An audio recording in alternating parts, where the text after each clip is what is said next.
yaduhaye uyu mugoroba mwiza wo kuba imbere y'Imana. Bamaze kumva amajambo y'Imana atari makeya muri za ndirimbo, kandi Imana yakoresheje abasabyi bayo badukebuye. Abaririmbyi mwese Yesu Kristo abagirire neza. Amen. Mwavugishijwe.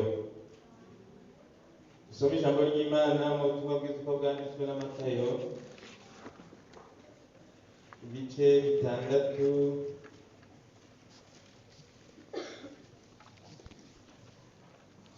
duhera dusome tugeze ku 10. Aya majambo havuga ngo gusenga. Ariko weho iyo usenga uje mu cyumba cy'inzu yawe ahiherereye, wugare urugi, usenge so aba mu muhisho, kandi so akoneye mu muhisho azoguhera. Kandi nimwasenga ntimukabomboranye amanwa nk'uko abanyamahanga bagira, biyumvira yuko bazokumvirwa kubwo amajambo yabo menshi. Ntimuzose nabo, kuko so azi ibyo mukenye mutaramusaba. Nuko musenge mutya muti: Data wa twese wo mu ijuru, izina ryawe niryubahwe, ubwami bwawe nibuze, ibyo ugomba nibibe mu isi nk'uko biba mu ijuru. Imana nihabwe icyubahiro. Aya majambo y'Imana agira dufashe. Yesu Kristo yari karigisha abigishwa biwe gusenga. Aya majambo yo gusenga n'abakurikira iby'ubatirizo barayazi. Tugiye gusenga nk'abanyamahanga, kuko mu gusenga aha mu Kirundi bavuga ngo ntimubomboranye amanwa nk'uko abanyamahanga bagira, biyumvira yuko bazokumvirwa kubwo amajambo yabo menshi. Bibiliya ivuga ngo mutaransaba mba namaze kumenya ibyo mugomba.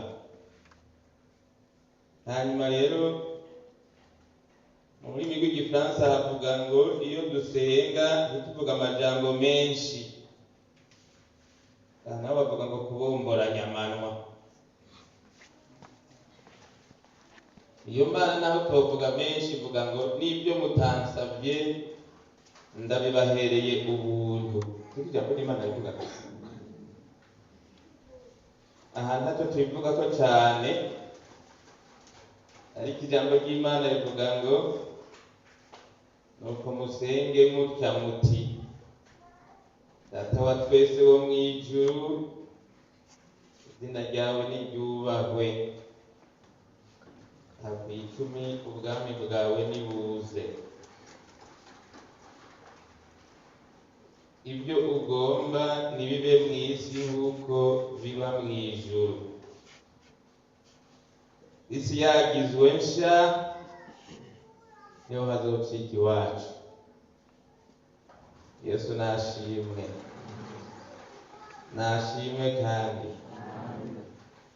Kugira turabe iri jambo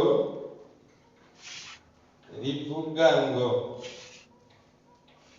ubwami bwawe nibuze, ibyo ugomba nibibe mu isi nk'uko biba mu ijuru. Ese Imana yoduha ibiri mu ijuru bikaza mu isi, ibyo mu isi bikavaho? Tuba tugira ubuntu kweli. None ntiharagera, twihangana, mugabo hazogera. Yesu nashimwe.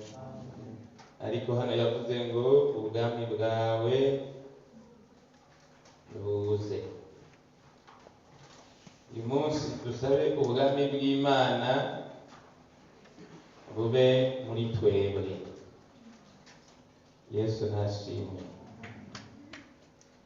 Ubwami bw'Imana nibuze. Tugomba turabe ubu bwami, kuko uyu munsi ari umunsi w'abakristo. Rero burya umukristo wese akwiye gusenga avuga ati Mana Data wa twese wo mu ijuru, aha ndiko ndasenga naho nkanora, ubwami bwawe nibuze. Rega hari umuntu arasenga akanora, bivana n'igihe, bivana n'ibihe, bivana n'ibihe bigoye. Narigeze gusenga nkanura kandi ndiko ndiruka.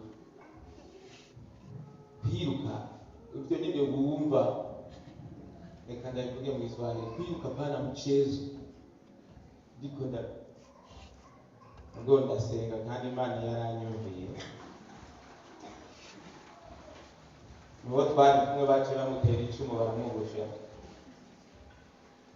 nandi mukozi w'Imana ndashishikara. Rero birashika ko umuntu asenga abona. Iyo dusenga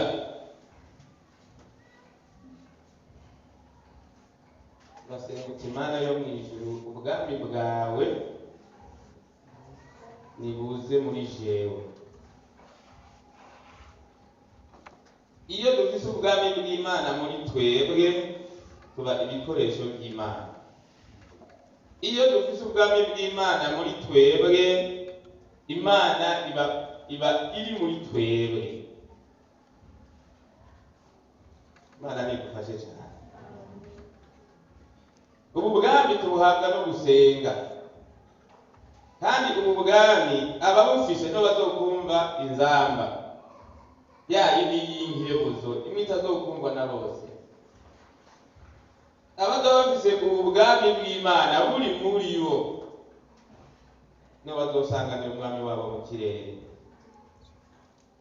Rero iyo dusenga, twosenga ngo ubu bwami bube muri twebwe.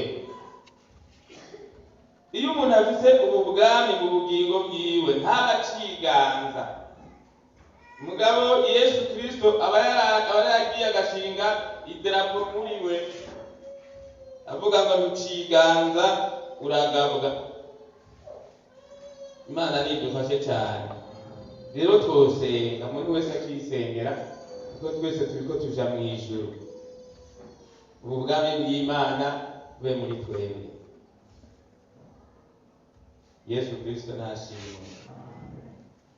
Hariho rero ibibuza ubu bwami bw'Imana ko buba muri twebwe, kuko Satani anezerwa nuko ubu bwami buba muri twebwe.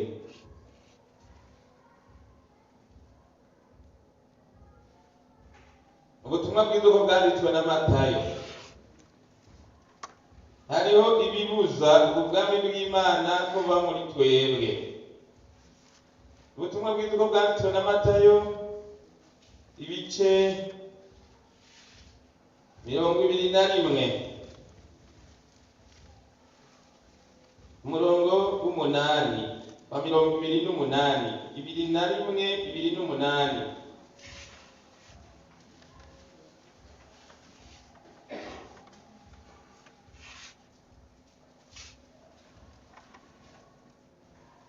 Umugani w'abahungu babiri.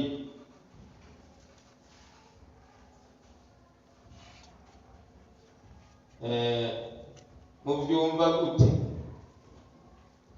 Habaye umuntu yari afise abahungu babiri, agenda barira mukuru ati, genda mwana wanje, ubu munsi uje gukora mu murima w'imizabibu. aramwishyura ati reka singenda. Maze hanyuma aririmbura aragenda.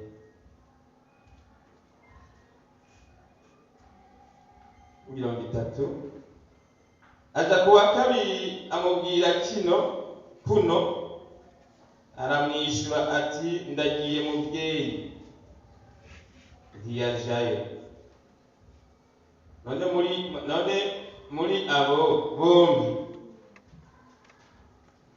n'uyuhe yakoze ibyo se agomba?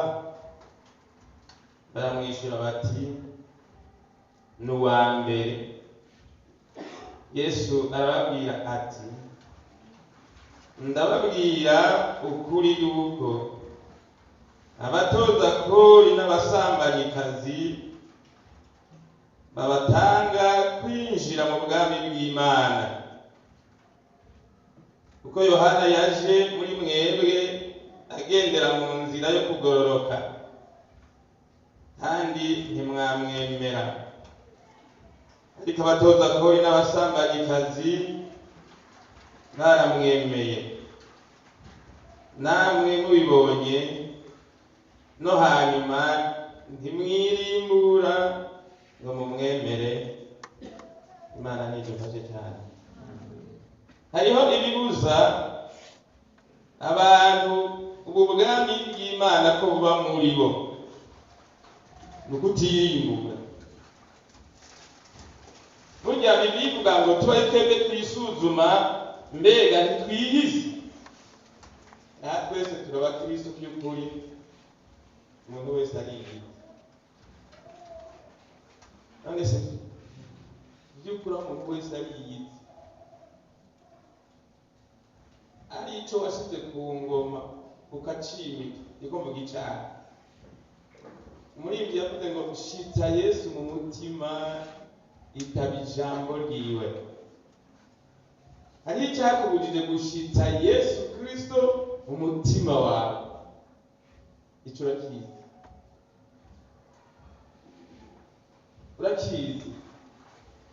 Ariko ntikizokubuze ubwami bw'Imana ko buba muri wewe.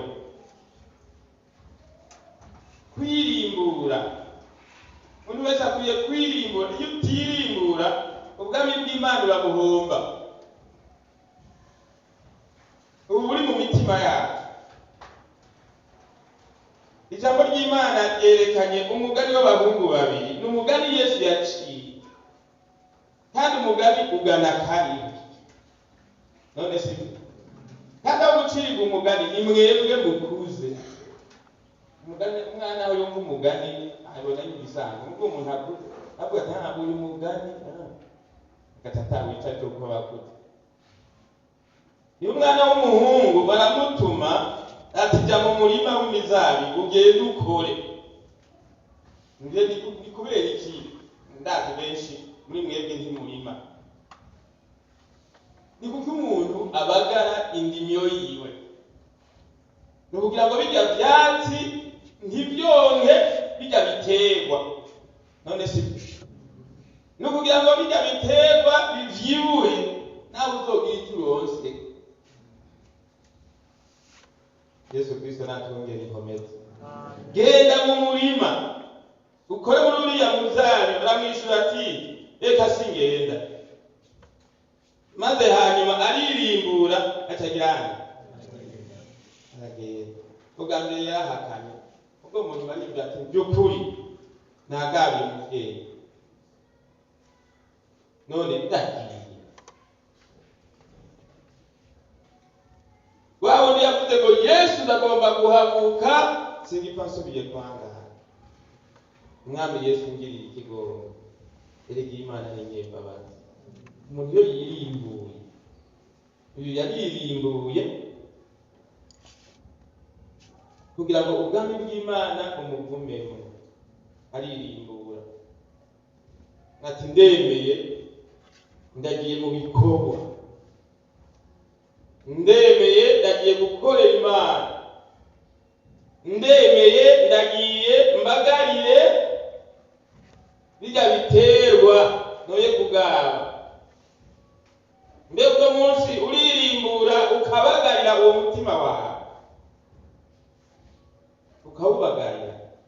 ahantu murimo imyumbati hariho utuntu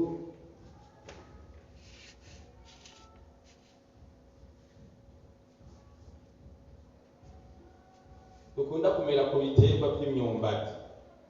Agomba nta munyagicaca ari ngaha mugabo akuze.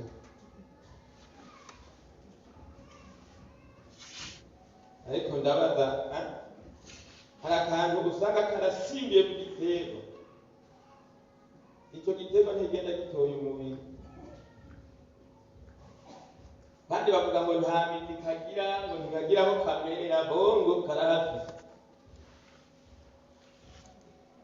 Rero iyo utabangutse n'ingoga ngo ukure ko karizingira ugasanga agaterwa ntaduza rigatoga hanyuma uranduye ugasanga aho iyi myumbati hari uruntu rumeze nk'ingumu nta kintu ukura. Rega Madame Jean Marie kajya gakoko genda kita gakoko nara akantu kimeza bakita nk'iki imburabwana. Yesu aduhezagire. Utagiye urakura ko ugendera ujya murima wawe ugendere hajya je kujya mutuma kigenda umbagarire ujya muzabibu wanje yagomba iki yagomba kwijya mizabibu imera neza, yagomba kwiyo micungwe imera neza, yagomba kugitebitebye cyose kimera neza. Genda ndagutumye. Ega natwe tutagiye turiraba twisuzuma kugira ngo nta kintu kitwonka mu buryo bw'imhemu. Uzosanga dusigaye tumeze nka kagati kibura bw'amazi bagashintuku mugabo atakintu ukura. Mana nidufashe cyane. Yarana se mugo mu nyuma reka ndite nzohomba duhava muri ico nimbura. Reka ngende. Uyimana imuhezagire. Ariko uwa kabiri amubwira kuno aramwishura ati ndagiye muvyeyi. Ntiyajyayo ntabwo janja mwumvayo. Yavuze ati muvyeyi ndagiye mugabo ntiyagiyeyo. Iri jambo rero rya muvyeyi abantu bari haraye umuntu ngo muvyeyi ahantu n'agatamiro urahenda ba ngwego muvyeyi ashaka kukubwira muvyeyi muga akakugabira byanditanye imbere yanyu afise bibiliya neza ngo ndagiye muvyeyi. Ntiyajyayo. None muri abo babiri muri abo bombi ni uwuhe yakoze ibyo se agomba kugira ngo ubwami bw'Imana bube muri twebwe no gukora iby'Imana igize nte igomba. Yesu nashimwe. Kugira ngo ubwami bw'Imana bube muri twebwe no gukora iby'Imana igomba. Ataravuga ijambo mugabo jewe umenga ntiryambuye neza. Ndabwire ukuri ko abatoza kori n'abasambanyikazi babatanga kwinjira mu bwami bw'Imana. Tuharura rero uri umukristo warakoze. Reka twebwe tubi ibyo tumaze gukora ngaha kandi maze gukora ibikorwa byinshi bimwe ntabyo nzi jewe. Sindi mushasha kandi sindi wakera ngaha. Niko turajana. Neso mwubatse urusengero.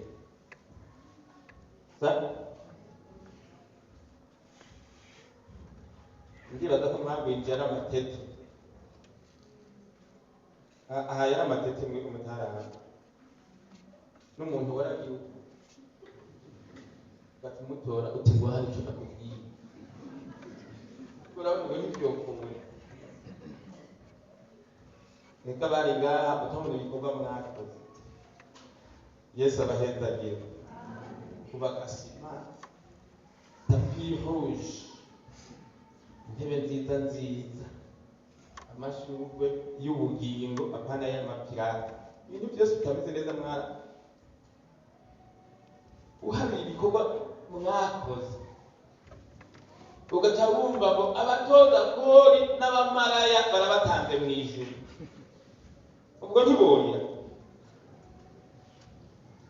Wibutse ko abaririmbyi yavuze ngo mu ijuru hariho isi nziza abera b'Imana niyo bari, wari gukorera Imana urondera ijuru kugira ngo uzojeyo, ukadusanga imborerwa, umusambanyi, umutoza kori, nguyo ntiyararamye, nawe si yuri. Ubwo ntibyo kubabaza burira. Rero iri jambo ry'Imana kuri twebwe dukuze mu mwemu, dukwiye kwirimbura tugakora ibyo Imana igomba. Yesu Kristo nashimwe. Kandi burya agakiza umuntu wese akwiye kwirimbura kugira ngo ubwami bw'Imana uvyibuhire muri wewe, mugo ntibwondere muri wewe, ngumere nka ca giterwa kiriko imburabwamo. Erega hajya namubajije kajya ka virus narinda kandi erega kajya n'aka virus siko erega ujya n'umugera ubu tujya cya giterwa cy'umwumbati kuvyibuha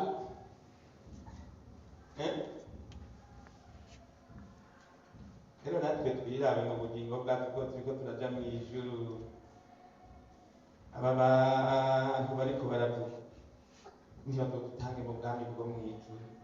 Navuze kuba bubatse no gusengera tugira dushinge tugende mu Nyambuye, ajya gushika mu Nyambuye kuri mwe mumenyereye ikiyaya mwisanga mu Gikongo nta kiyaya kiri umuntu aravuga buhoro buhoro, ubwo kutushinga hajya ugashika hari mwe mwibona gute? Utagira amagara yose no yatabagaye, hariho n'utoshikaye. Ubu rusengero ruriyo mwaratabye mwaragize ubu none abantu mu Nyambuye atuma n'ingene bubatswe sibyo, ntazi ingene mwikoreye y'amabuye ariko nyamwana n'Ubufaransa twikoreye amabuye yitegeza mwari Bufaransa nawe ngaha yotemba n'ugorombeye yikorera mugabo kuko yarondera ubwami bw'Imana yashyize ku mutwe twese ugasubirayo hanyuma duce duharura rero ingene twandushe twikorera amatafari n'ibindi byinshi mwaka kugira ngo ugira n'ubu muracapfa ukaza wumva abasambanyikazi n'abatoza kori n'abakinzi ababyinajoro n'abatanze mu ijuru. Rero niba ko mukurira no kwiyambagura ikoti nkatabura ishati nkatabura byose nkatabura ukamara ndasigaye. Mbese twivuga mu Kirundi kirateba mu kanwa. Ni muze rero twirimbure, kigiye cyo kwirimbura. Reka turi mu gihe iki yo mu buryo bw'impemu. Abantu barumye mu buryo bw'impemu, abantu bararushe. Turarushe nk'Abisirayeli bavuze ngo iyi Mana turayihanze. Mana yarashoboza. None uri umukizwa ukaba unaniwe n'ibishoboza ugomba imeze gute? Ugomba ibirura. Ibirura nabyo ni ukuborerwa tuzoja mu ijuru. Ariko dusabe ubu bwami ugira ikibanza kinini mu bugingo bwacu, butuganze, dushishikare. Turiko turaraba ibibuza ubwami bw'Imana kuba muri twebwe. Icete Paulo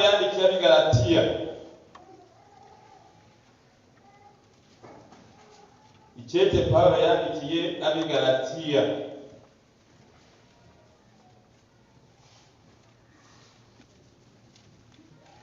ibice 5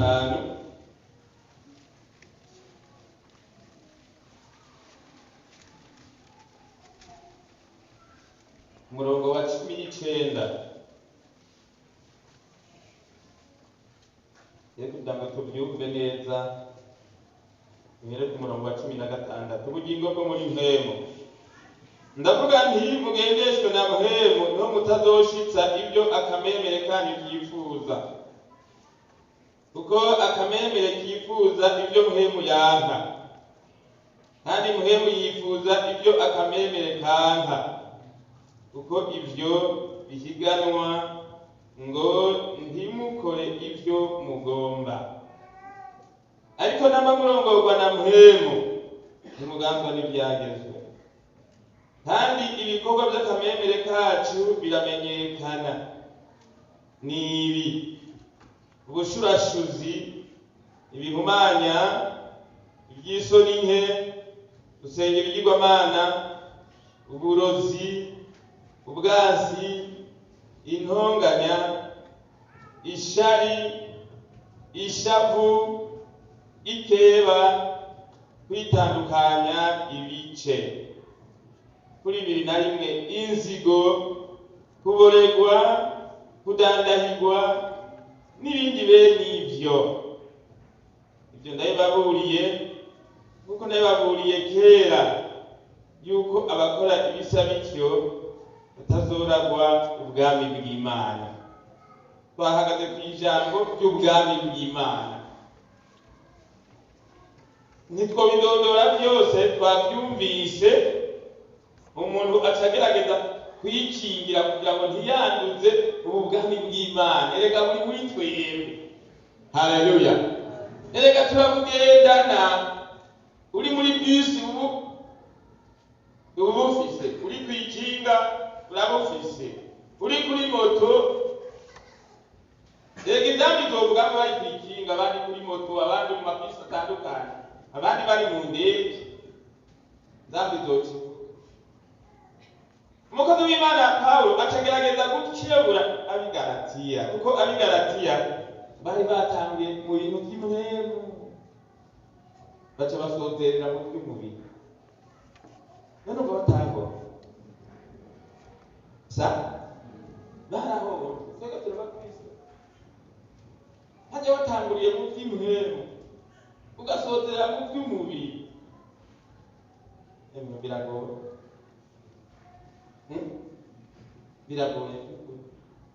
Narabona umukristo umwe yarakijijwe, nari nkiri muto rwose, yarakijijwe cyane, yari mwiza, mpemu yari yaramusize hanyuma aragwa. Ibyabereye mu rusengero byose ntiriwe ndavuga, yabivugira ahagaze ku buriri mu isoko, bwa buriri banira ku Nyamatera hamwe bwo ku Muzinda. Ega duteye imbere vuba, sibyo? Niyo yahagarara akabivuga byose, ucyumva n'undi umuntu azohereza. Yari yatanguye mu by'imwemu, nubwo yasozerereye mu by'umubiri. Yesu Kristo natwongere inkomezi. Aya majambo y'Imana twumvise, umukozi w'Imana acabwira abigalatiya, abasaba kongera kubyuka no kurongorwa na mpemu yera, ko bakwiye kuva mu kameme, ko bakwiye kuva mu ngeso bakazivamwo. Aha nta murozi arimo, ibyo by'abarokaje. Ubundi yavuga ati gusa ibigori ntacyo ndabivuga. Mukavuga asanga umukristo aragenda afise ikeba, umukristo aragenda afise ishari, umukristo aragenda afise ishavu. Nagomba mbazi, mbega mwishavu hari inkurikizi nziza cyane mbi? Hagikwa ko ikintu urabe igifise inkurikizi nziza, igifise inkurikizi mbi ukakireka, batuvuga ko mashetani bacina Yesu. Arabwira ati ibyo bintu, ikeba, ishavu, igono, kwitandukanya ibice, inzigo, by'ukuri ugomba kubwami bw'Imana ba muri wewe bugira inzigo. None uharuye akamaro k'inzigo ni akahe? Akamaro k'ikeba kwitandukanya ibice ni akahe? Akamaro k'ishari ni akahe? Erega Imana yabwiye Kayini ati none ga Kayini aho wokora neza ntiwokwemerwa mugokora rya shari. Imana yamugiriye neza nanje nturanyubuhira. Umuntu wambaye akoze igwanisho mw'isi ni Kayini. hariho n'igisagara ciwe citwa Kayini, nuko bagiye barahindura amajambo. Kandi ijambo ry'Imana ngo uzokwica umuntu uzomurondera. Acafata abantu bari mw'itongo Imana yaremye, kandi ikintu kigiye gutwara Imana atakugiriye nabi, gitwara umuntu atakugiriye nabi. Isi ntiyaraza amaraso y'umuntu guseseka kw'ivu, bituma isi yahumana. Burya Kayini ni inkomoko y'ibyaha byose. Ubundi yavuze ati na Shetani baramubeshe basigaye bakora ibintu atabaho.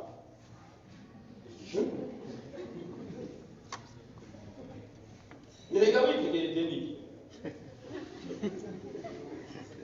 mutamubesha muvuga ngo niwe soko y'ibibi, ugahita ukora ibintu atanakubari.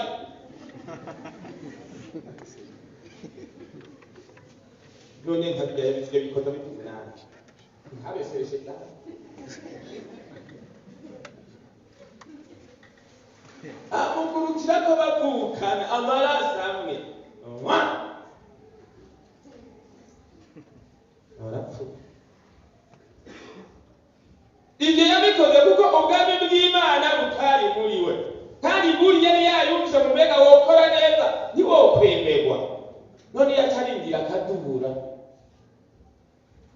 Reka umunyeshuri adubuye sibi kijya cyamugoye nihaca gikora neza akumva tundacumba kadoni watubuye nizo tugira ngo why just be capable. No, yamugoye gatoya iyo yemera akadubura agakora neza yoca kumakora neza kandi akazokwinjira mu bwami bw'Imana. Ariko ndora bakatogera nzora hajya bijya byose tubona hamwe isi by'abica ni Kayini.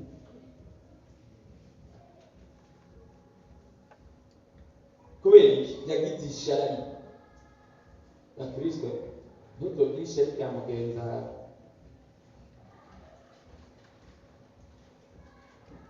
Ikintu cyotuma ugira ishari uratumenya ko ubwami bw'Imana bwakuvuyemwo usigaye muri ubwami bwa Shetani. Mana nidufashe cyane kandi nitugirire neza. Rero ibi nibyo Satani agomba kuba muri twebwe. Twoca dukora iki? Indirimbo ya 19 ivuga ngo ugusenga kuramfasha kunshikana kuri data akankiza ibingoye. Ubu rero harageze yuko umukristo wese asenga. Harageze gusenga, harageze uryama kare ukikangura saa 7 ugatubyuka ugasenga. Raporo yawe wa munyarwanda utamwizovuga n'ingoga kuko iyo saha bose aba ariko barahirira. Hariho n'uwomba isaha imwe aryamye ko benshi baryama minwi, baryama saa 6 mu isaha imwe uryamye ugeze kure waronsa kumbata. Rero kiryama ariko waryamye saa 2:30 saa 3 abageze ko yikanga ewe acabwira Imana arayiyagira ati none gamana ibyo ntubyumva. Reka hada gusenga no kuyaga n'Imana, kandi iyo dusenga ntitubomboranya amanda ntimwabyumvise. Ati none gamana ntubyumva. Abandi bose basinziriye mu nzu, abandi basinziriye hose kabara gacere ucyabwo kugira uko Ikimana ukingize umbibi, Ikimana ukingize umbibi. Hari ibintu byabaye muri twebwe biza muri kamere be biza mu ngeso, ariko muri ibyo yavuze ngo izo ngeso uzirande uzihonye bame biganzwe n'umukiza. Muri ibyo yavuze ngo randura ingeso zawe, randura ingeso zawe, ntabwo ugomba kubona Imana, randura ingeso. urumva rero harageze ko tureka Imana ikidegemvya muri twebwe ikadushira mu bwami bwayo. Yesu Kristo nashimwe. Ibyo tuza ubwami bw'Imana tuna muri twebwe bikaranduka bigatanga ibwina. Dore ubu turi hagati na hagati, turi entre parenthèses. Uravye guhema avuga ngo Yesu araje, kare yavuga ngo Yesu azoza, bavuga ngo araje.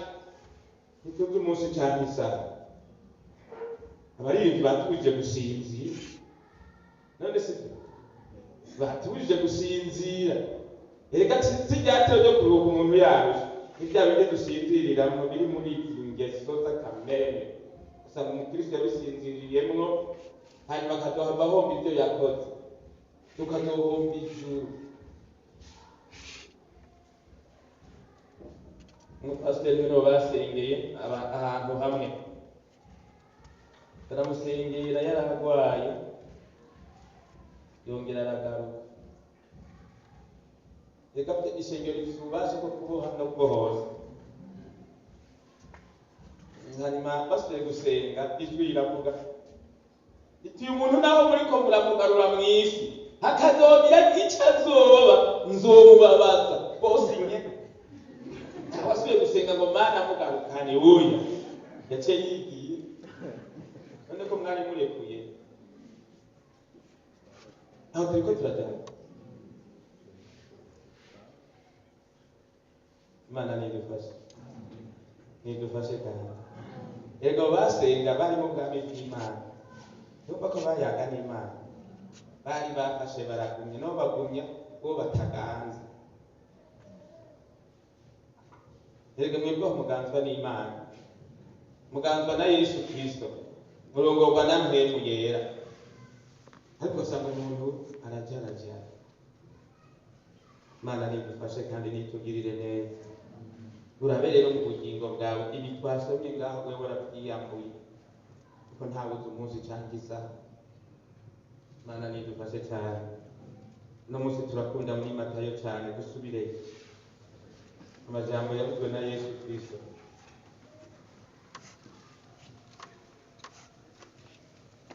Matayo ibice 7. Matayo ibice 7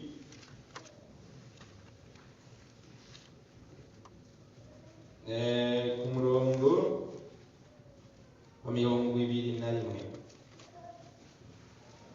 Ku 15 havuga ngo uburyarya siko gutungana. Kuri 21 umuntu wese amvumereza ati mwami mwami, siwe azokwinjira mu bwami bwo mw'ijuru, atari gukora ibyo Data wo mw'ijuru agomba.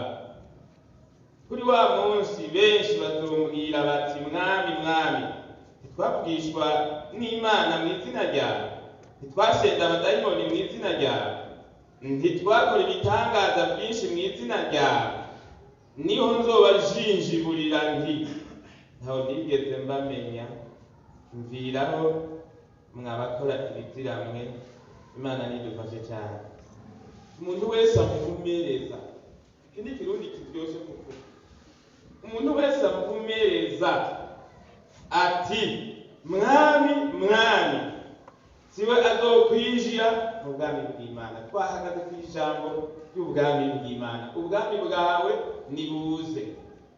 Bariko basenga neza, bagomba ko ubwami bw'Imana buba muri bo bukabaganza. Umuntu wese amvumereza ati mwami mwami, siwe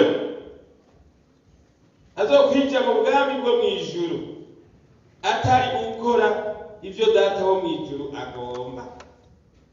Twebwe abana b'abantu turi abanyantege nke, abavyeyi n'abanyantege nke. Umwana araza bacaca n'abajya abana b'imicuko cyangwa bajya abana bakuze bafina hema ma hema. Nimutuyema kera baca kubabwira ngo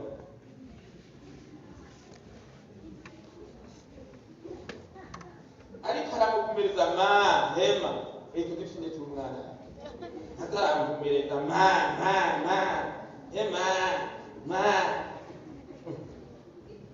hadi wacha kuitwa wamvumerere reka kuturamvumerere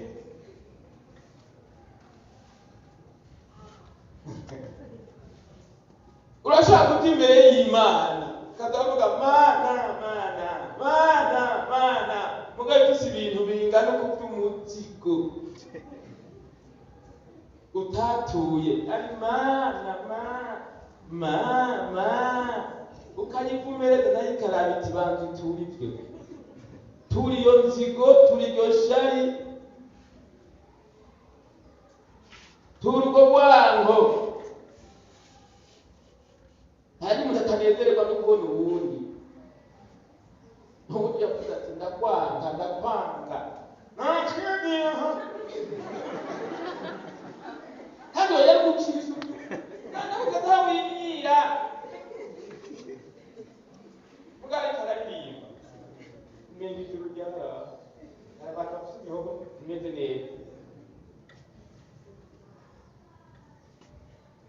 umuntu akarema ikinyoma akanduza mwene se agacaririmba jenu umukristo imwe ya sandwich uzokwama niwe kumbe sivyo umve naho tuyivumereza yego yivumereze nibyo mugabo naho tuyivumereza ikiraro byo yise shime ridasanzwe nahamvumereza hariho uruhande rwayo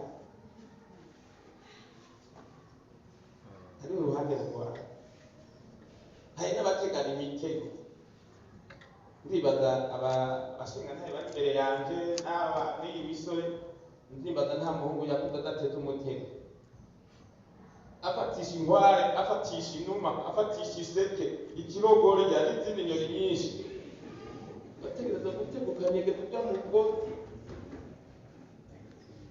hariho n'abandi bategana imitego kandi ko muri kumuja mwijuru mwese mugabo umuntu ageze aha yesu wibagiye byabi hari n'abandi adashobora gusaba imbabazi cyangwa atozitanga ivyo vyo biroroshe wanze kuba imbabazi mugenzi wawe atakisaba yesu akazimugirira sivyo avuga ati ngira imbabazi nawe uti ubundi mukobwa yabwiye undi ati utansanze muhira atogenda kugira imbabazi uwo mukobwa nawe yabaye hariya kuri uriya mutwara turi bare gushinga umuso tujye gusaba imbabazi umuntu kandi wazimwimiye ku rusengero ngo arabanza duye ariko ntandamaza none weho warasanze Imana mwijuru atoya tumubwira ngaha utagisanze ko turiko turaja mwijuru tuvumereze Imana mukuru Mana nidufashe cyane ntabwo uvuga ngo Mana nakoze ibitangaza narabugishijwe nasenza abadayimoni oya ibyo byose twe tubikoresho by'Imana ni Imana ikora twebwe ngo niho nzoba byinjibura ntimbira mwebwe sinabaye ntabikora bizirana nitwo kuyirimbura tukamera ngaho undi avuga ati singaye ngo yirimbura akavuga ati ndagiye n'undi avuga ati muvyeyi ivyo uvuze ndavyumva ntiyagezeyo ingarya kuvuga muvyeyi ndetse ibintu abantu baharaye wumvise muvyeyi nawe ugavuga muvyeyi wagakura iwanje kivi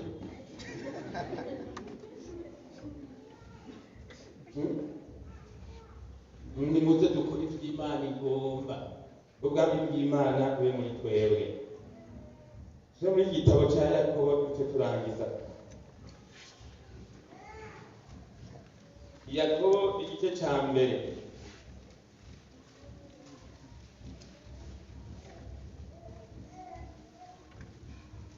umurongo wa 19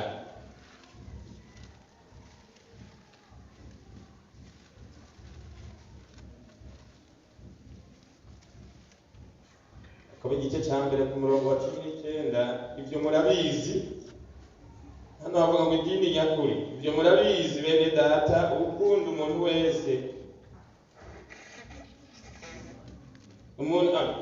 ibyo murabizi bene data nkunda, umuntu wese ntiyihutire kumva, yamara atebe kuvuga, atebe kugira nte, atebe kuraka. Handi wandi havuga ngo atebe gushavura, kuko ishavu ry'umuntu ridakora ibyo ukugororoka kw'Imana.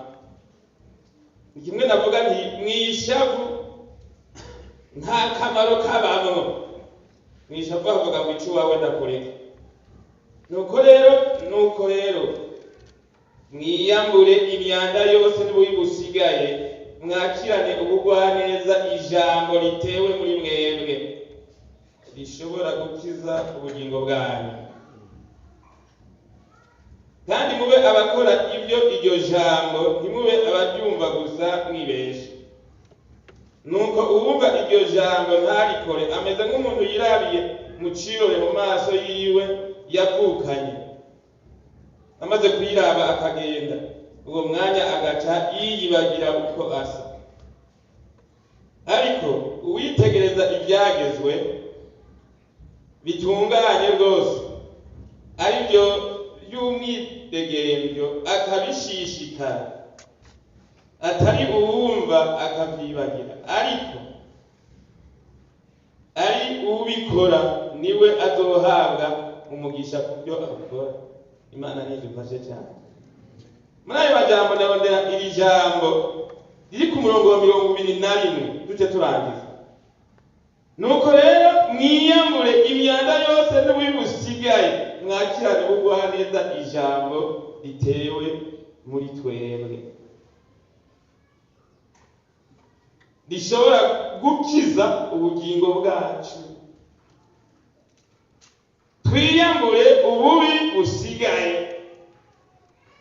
Yesu nashimwe. Tubwiyambure, turondere ubwami bw'Imana ko bugira ikibanza kinini muri twebwe. Ubu bwami butuganze, ubu bwami buturongore, ubu bwami buturinde ici ryo mu buryo bw'imwemu. Twangashiye mu buryo bw'imwemu, dusenge Imana. N'aya majambo y'Imana ari kuse mwese, Yesu Kristo n'abaheza. Namika amaso yacu gusenga, niwinyiganze mu mpemu.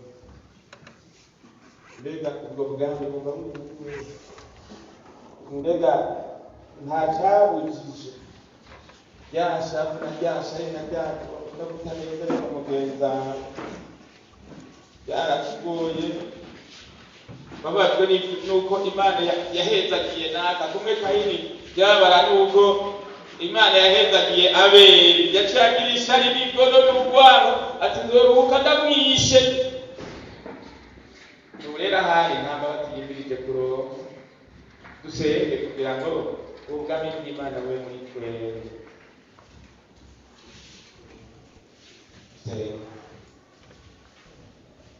Senge kugira ngo ubwami bw'Imana bube muri twebwe. Abakozi b'Imana bati,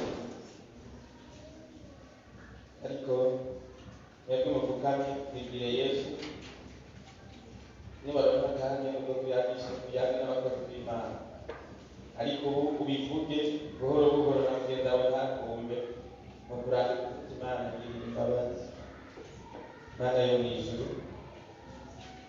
bagushimiye ko waduhaye uyu mugoroba mwiza, waduhaye akanya keza ko kuba mu ngoro yawe. Wakoze mukunzi mwiza, kw'iri jambo ryawe turyumvise na za ndirimbo zasambirana uriko urakoresha abasabyi bawe. Ijambo ryawe ryavuzwe, ubwami bw'Imana bukwiye kuba muri twebwe. Muri ibi yagize avuga ngo Yesu Kristo yagerereyemwo. Haleluya, ndanezerewe ndashima ko yagerereyemwo. Aba rero bamaze kumva ijambo ryawe, biyumvirije, bisuzumye, biravye, birimbuye n'ijambo ryawe ryatubwiye, basanga ubwami bw'Imana ntibukiri buriho. hariho icyasohoye ubwo bwami bw'Imana. Ubu nibyo bariko baravuga imbere yawe. Birivuga ngo ntimwaturisha akanwa kanyu muzokizwa. Ubu rero bariko baturisha akanwa kabo mu izina rya Yesu Kristo ko batuye. Nubagirire imbabazi, nubagirire imbabazi. Yemwe yavuze ngo imbabazi z'Imana n'isinzi. Turasabye mu izina rya Yesu Kristo ngo amaraso ya Yesu Kristo abuhagire, abeze mu buryo bw'umuhemu no mu buryo bw'umubiri, babe ibyaremwe bisha mu izina rya Yesu Kristo. Bumve ko atari bo bariho, ariko ko ari Kristo Yesu ari mu bugingo bwabo. Bumve ko bataciganza, ariko bumve ko baganzwa nawe. Ubagirire imbabazi umaze kubakorera ivyo, mukunzi mwiza.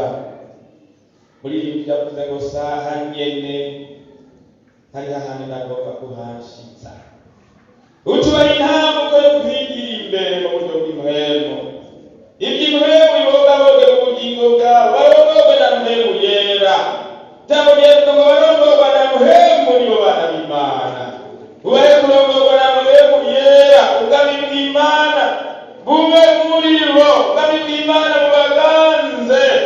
Iyo bariko basenga barimo ubwami bw'Imana, ijuru rirakira. Nubagirire neza mukunzi mwiza.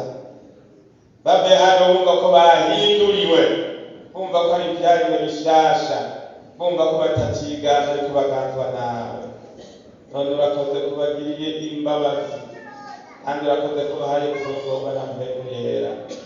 Mu izina ryawe rya Yesu Kristo tubisabye, amen. Mugifukamiye, mugwe mufukamiye. Abarwayi bahaguruka aho bari muri mwebwe nyene. Umwe ko arwaye aca haguruka bamusengere. Namwe mwafukamye uwumva yuko arwaye aca haguruka, hanyuma duce duhakaze mwarimu muzee.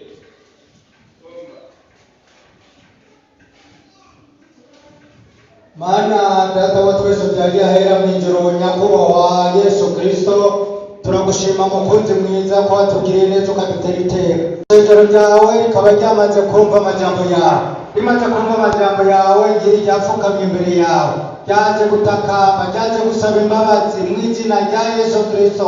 Bamaze gusaba imbabazi, imibiri nayo ngiyi barayihagararanye mu izina rya Yesu Kristo. None bakuzaniye imibiri, urazi ko wamyukiza uhereye kuva kera, n'ubu uracari wa wundi nyene. Baba Toromayo barataka ati mwana wa Dawudi tugirire imbabazi, agaca bakiza. Abari bamaze imyaka 38 ku kidege, tireka wote narabuze unyinikira, toyatekera ibiramugenda. None rero nyakubahwa wakora umugoroba mu izina rya Yesu Kristo, turatekeza ibirago izo mpwemu mbi, sohoka wa mpwemu mbi, tekera ibirago mu izina rya Yesu Kristo. Aho umuntu wese ababara, aho umuntu arushe, aho umuntu aremerewe, mu izina rya Yesu Kristo. Muri bya bibazo turabitekeza ibirago mu izina rya Yesu Kristo, kugira ngo ubushobozi bwawe bwuruke kuri uyu mugoroba. Uwo ari we wese mu izina rya Yesu Kristo yagize ukwizera, tireka mpagarare, ndazi kumbwira, ndazi hano twakona yizanye. Mu izina rya Yesu Kristo turayisohoje, turagwaye kaze nyakubahwa, kugira ngo ibikorwa byawe bikorere kuri uyu mugoroba mu izina rya Yesu Kristo. Babetero ku mugoroba bariko baraduka ngo hari kirema, azabwira ati ibyo bivuze turabikuha.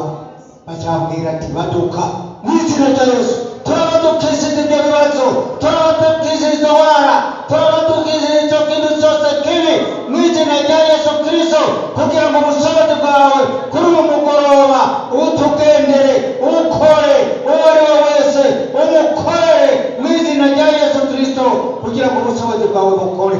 Icyo bukoze nyakubahwa, umuntu wese ahagaranye kwizera agenda arakira mu izina rya Yesu Kristo. Urakoze, hari abari mu mihana hari abari mu mabohero, hari abari mu bitaro bitandukanye, eka hari n'abari mu bindi bihugu. Mu izina rya Yesu Kristo turabasengeye, mu izina rya Yesu Kristo. Umuganga neza kuraba bari mu bitaro asange bakize, ntibyagenze gute? Ntitwasengewe. None rero umukunzi mwiza, ibyo byose turabigusabye kandi turizeye kuza kubikora, ni mu izina ry'umwami wacu Yesu Kristo. Amen.